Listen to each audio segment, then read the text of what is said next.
Es biju Tautas frontes valdes loceklis, un, teiksim, jā. Tā arī drusku atkal vēl pussolīt atpakaļ, no kā tu teici, jā. Tātad, ja mēs gribējām atjaunot savu valsti, vai, nu, teiksim, jā, tad tas notika zināmos etapos un zināmos secībā, jā.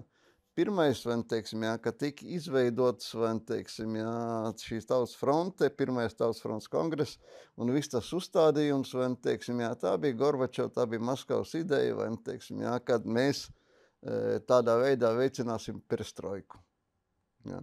Pirmā programma arī tur bija par brīvību, par tiesiskumu, vai ne, un tā tālāk, un tā tālāk. Un, teiksim, jā. Tur tas īstais valstiskums vēl tā kā nemaz nefigurēja. Jā. Un tad bija, pēc gada bija otrais LTF kongress, un, teiksim, jā, un es te nestāstīšu ilgi, kā tur gāja pa vidam, vai ne, teiksim, jā, bet tur bija nodefinēts kurs uz valsts atjaunošanu. Jā. Un tad kādā veidā to izdarīt, vai ne, teiksim, jā, bija tie divi ceļi. Pirmais bija tas varbūt parlamentārais ceļš, ko izvēlējās Tautas fronte, caur tā brīža, vai, nu, teiksim, jā, augstāko padomi, kuru īsti nevarēja nosaukt par neatkarīgās Latvijas parlamentu, vai ne, bet, nu, tomēr izmantot to brīdi esošo augstāko padomi.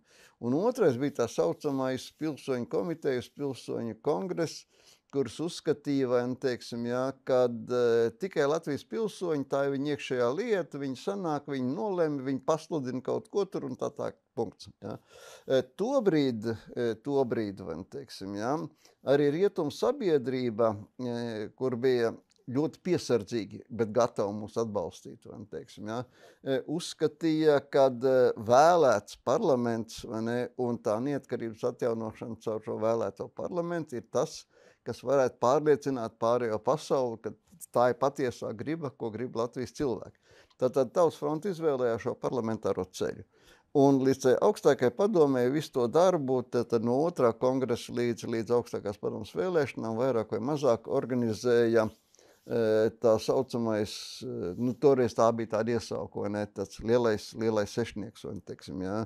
Tas bija Dainis Ivāns, tā bija Sandra Kalniete, tas bija Jānis Škapars, tas bija Ivars Godmans, tas bija es un tas bija Jānis Kina. Tātad tie bija LTF priekšsēdētājs un vietnieks, tie bija valdes priekšsēdētājs un valdes priekšsēdētāja vietnieki.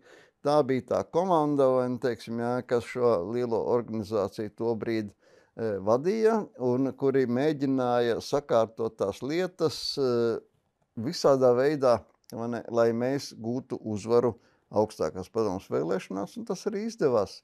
Nu, pēc tam bija, kā saka, tas 4. maijs, tas vēsturiskais balsojums, ar kuru tad mēs visai pasaulē paziņojam, ka mēs atjaunojam Latvijas Republiku.